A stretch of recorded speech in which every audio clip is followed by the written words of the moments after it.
Yep. Let's shift our focus to the Big Ten. We got number 21 USC traveling to Champaign, facing number 23 Illinois at noon Eastern on Fox.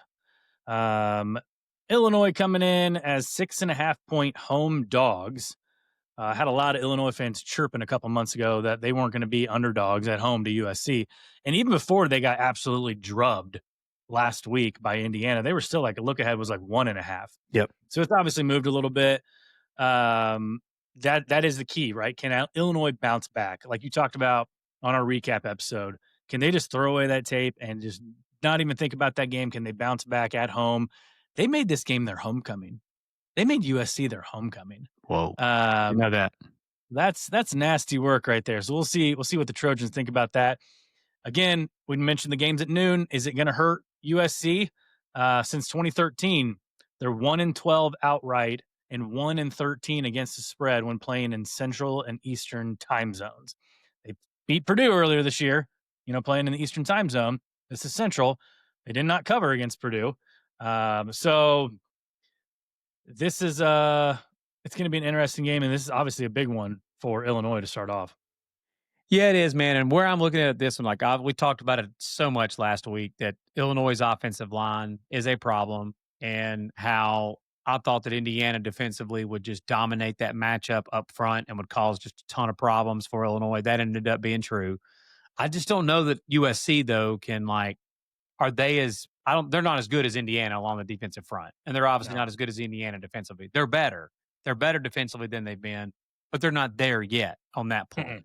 And if Illinois can't win that matchup, if they can't win the line of scrimmage on the offensive side of the ball and give Luke Altmaier time and run the football and just control the game from the line of scrimmage on the offensive side, they're going to get their break speed off of them again, man. They're going to get pantsed again, because you said it, dude, last week. How many times did we watch Illinois just play some soft coverage and just Indiana receivers just run 8 or 9 yards and turn around? Like they were just giving up 10 or 15 yards constantly. And, dude, Indiana's got great wide receivers, but, like, honestly, USC's just as good or better. Yeah. Wide receiver position.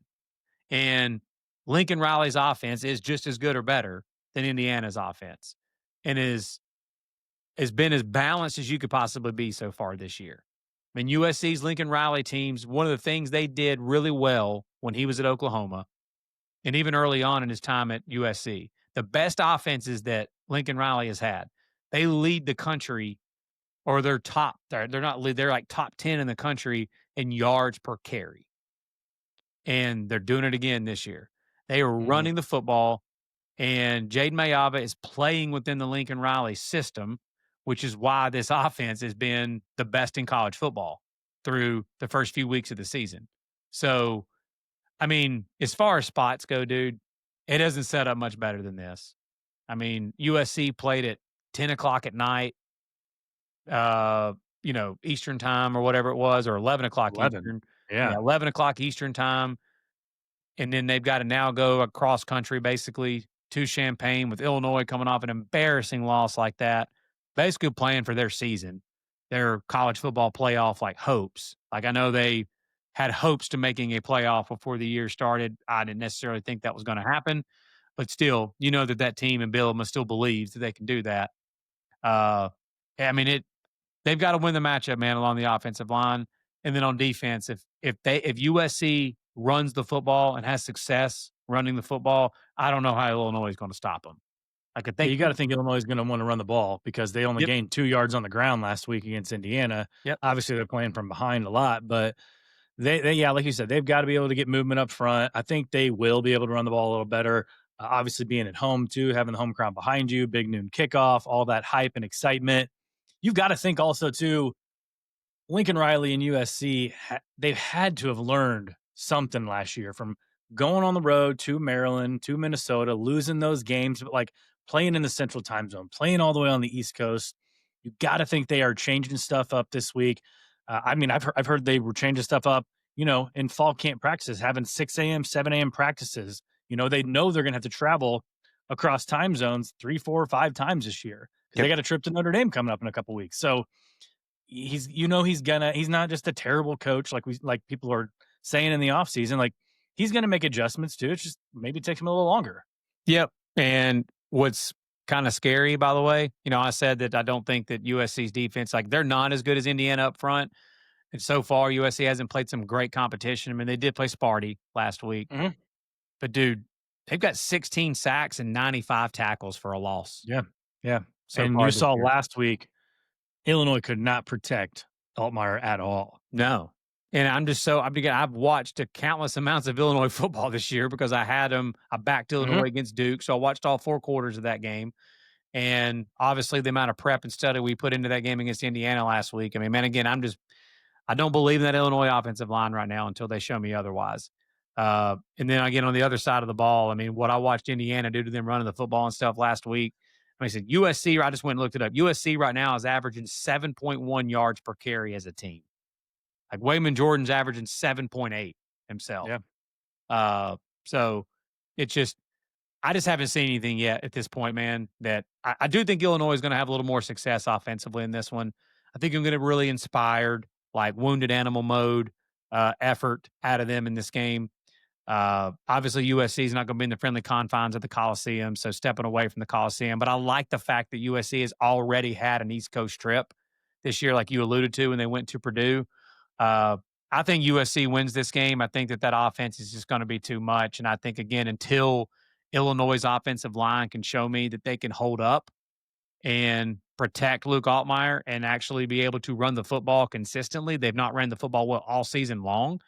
That I just think USC is going to be too much in this game, and they find a way to win. It's not a best bet or anything like that, but I think USC wins this game. I am gonna make a best bet in this game. I'm gonna take USC minus 6.5. Okay. I'm gonna take them on the road. I'm gonna take them to buck the trend of the Central and Eastern time zones. I just think this could be a case where Illinois is the tape is out there from the Indiana game, so teams know what to do. I think Lincoln Riley feels like his offense is right up there with Indiana, so he knows what to do against that soft secondary. I mean, they've still got some injuries back there. Um, I think they're going to make adjustments. If the game's starting at noon, I just think that this could be like a Clemson case where, like, they just they can't recover from a beating like that quickly 7 days later. They could prove me wrong. They could win this game outright, right? But I just think it's more likely USC wins, and I think it's more likely USC wins by double digits in this game. I think Illinois keep it close for a while, but I'm really, really impressed with Jaden Mayaba, Makai Lemon, Jacoby Lane. He didn't play last game against Sparty. They still put up 45. He's questionable for this game. Like, if he plays, that's just an added bonus on top for the Trojans. But I'm going to take USC, and I'm going to take them minus 6.5 in this game for another added best bet there. Nice. Yeah. Well, USC's got a linebacker, by the way, Eric Gentry, that's got over 3 sacks on the year, like 3.5 sacks already on the year.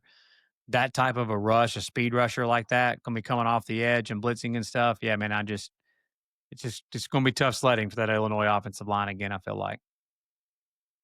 Yep. Tune in next episode. We're going to cover another handful of games for week 5 because the slate is just so massive that we've got to split it up into 2 different episodes here. So we enjoy doing it, though. We love bringing you guys the content. Again, follow us, Apple, Spotify, YouTube, subscribe to the channel, click on the notifications bell. You'll get notifications every time we drop a video, a preview, a game preview. You can just go and look at your own teams you want to. It's under the segments tab of the YouTube channel. So you can go look for, your specific team preview, game preview. If you want to just watch one game preview, we split them up for you. So again, follow us on Instagram, TikTok, and X. So we're on there putting out our predictions every week. We're going to have a ton of them this week as we have a ton of game previews. So again, tune in next time for Lance Barton. I'm Tyler Noe. Take care, and we will see you tomorrow.